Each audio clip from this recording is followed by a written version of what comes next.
Many guys pitched in to get this win. There's no question. You can't just single out one guy, but he was a big part of it. We were down going into that stretch of the game. He came in and gave us energy. He made some shots. That's how he plays. He plays with a chip on his shoulder. He plays with an edge. And I thought those 4 or 5 minutes that he was out there, he was active on the defensive end, and then did a good job of getting himself some shots. It's good for him to make a couple of shots. He works on it every day. He hasn't made a lot of them, but he's created a lot of shots for guys, and that's what point guards do. He's a pass-first point guard. Scott, do you think the third quarter whistles, second row to your left, do you think the third quarter whistles took you guys out of your rhythm? Right. I don't know. I really don't know. I just think that we fought through a lot of adversity, and the guys stuck together when things was not going the way we would have liked. More importantly, we finally really locked in defensively the last 2 games. This is something that we've been talking about for a while, but we did it.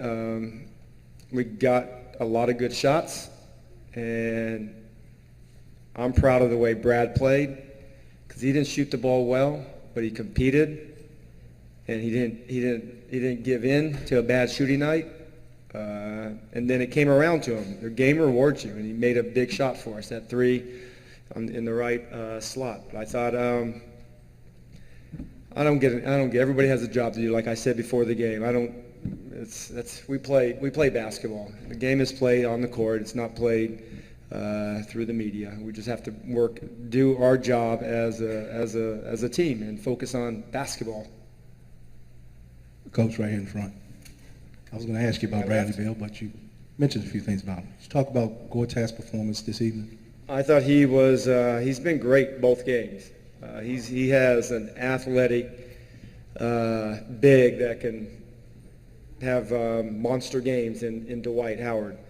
He's done a good job of just staying around the basket, staying in front of him. He's done a good job. That's what he's done. He's a big part of our team. And when he defends, he helps us. And he's not known as a defender because he does so many good things offensively, but he knows how to play. And he had some tough assignments. Millsap is not an easy guard for anybody to play, and he did a good job of guarding him also. Scott, over here. Hi. Hi there. Now that Game 2 is over, how do you go about prepping to play the Hawks in Atlanta? Yes, we've had 2 very physical basketball games on our home floor, and we won. And we feel very confident on our home floor. We have a great building. As you saw, the crowd was outstanding once again tonight.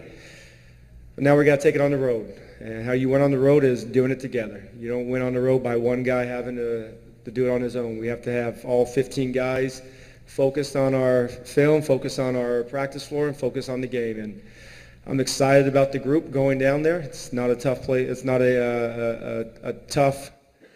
It's a tough environment to play in. Sometimes you can go into a game and think about on the road, but I think we've done a pretty good job. Take away the first month of the season on the road, because that was tough for us. But lately we've been playing really good on the road, and we have to just keep that road mentality and doing it together. Scott, I hate to hate to follow up on the refs, but there were just so many whistles in the first half. Do you think the way the game was called might have been shaped by some of the between-game rhetoric, and did you have to prepare your team for that possibility? Well, I have a daughter, Lexi. She's already going to text me about the $2,000 fine I got for the technical, and I'm not going to do it. Give her another opportunity to text me about saying something about the game. Like I said before the game, we all have a job to do, and it's an emotional game. It's 10 competitive, athletic players competing to win the game, a very physical game, a playoff game, a meaningful game. We all care, and emotion's going to sometimes get the best of it. It got to me for maybe more than a second, but it does. You just have to be able to control that. That's what makes these guys special. They can control the emotions of a game and still perform at the high level that they do. And that's what we have to do a better job of continuing to do. Play with toughness, but play within our game plan.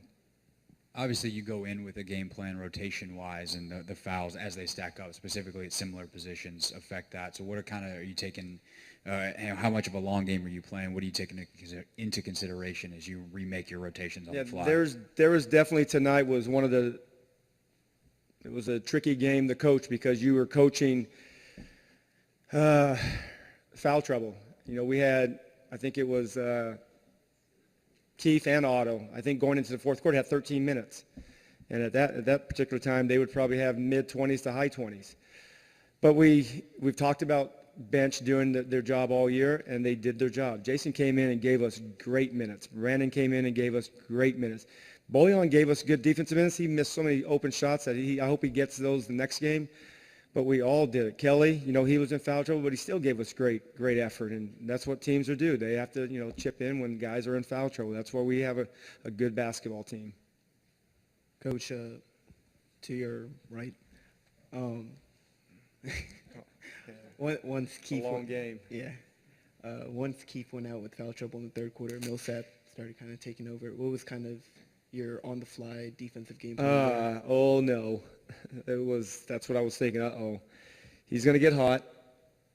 He made some tough shots over March, but March did a good job of guarding him. Jason does a good job of trying to guard him also. It's hard. He's good. He's crafty. He knows how to draw fouls.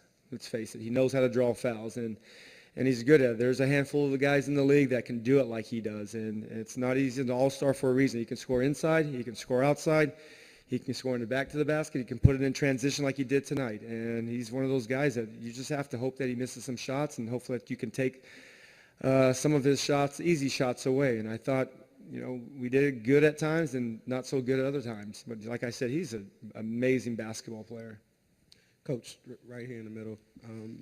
Brad played 42 minutes tonight. John played 39. Last game, you said that you would try to kind of buy them some rest throughout the games. And yeah. It doesn't seem like you really had an opportunity to do that in this one. So how do you kind of adjust? No, but you know what? With the foul trouble, you know, I knew that those guys can play some extra minutes because we're going to need their scoring. And, you know, we had a few days or 3 days off between games, and, you know, we don't play again till Saturday. I can tell you this. We're not going to have practice tomorrow. We're going to watch some film and figure out ways that we can improve and ways that we have to improve because the series, it's just beginning. We respect their team. We respect their effort. And obviously they're on their home floor, and we have a challenge ahead of us to play in their building. But, you know, we have to go there and do it together. Again, Scott, Jan Mahimi with the 7 to 10 day evaluation. Today is the 7th day. So is he closer to being reevaluated tomorrow or at the end of this timeline? That's a question I'm definitely going to ask probably tomorrow, but I can tell you this, he won't play next game. Definitely won't play. He hasn't been on the court with us to run. He's getting better. I see him. His spirits are good. He dresses sharp. There's no question. He needs to maybe help me out there.